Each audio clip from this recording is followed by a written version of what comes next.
Welcome to Kenton's videos. Enjoy the video. In this video, I will explain how to make quick and easy butter chicken. First, let's gather our ingredients to ensure a smooth cooking process. This recipe is perfect for busy weeknights, offering a rich and creamy dish without spending hours in the kitchen. You'll be surprised how simple it is to achieve such a flavorful result. Get ready to enjoy a truly satisfying meal that tastes like it took all day to prepare.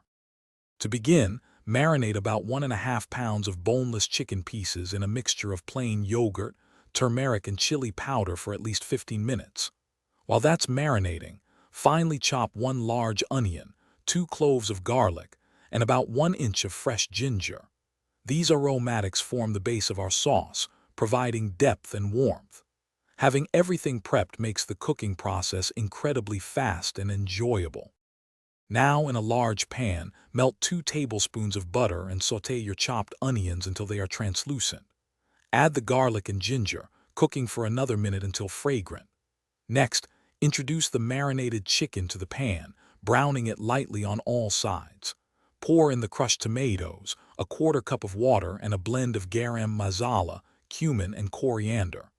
Let this simmer gently for about 10 minutes, allowing the flavors to meld beautifully. Finally, stir in 1/2 cup of heavy cream and a teaspoon of sugar to balance the flavors, heating it through without boiling. Garnish your delicious butter chicken with fresh cilantro. Serve it hot with fluffy basmati rice or warm naan bread for a complete and satisfying meal. Before we wrap up, remember to check the description below for a link to a fantastic book that can truly change how you think about money, plus other great deals. Enjoy your homemade butter chicken. Thanks for watching. Consider subscribing if we helped you.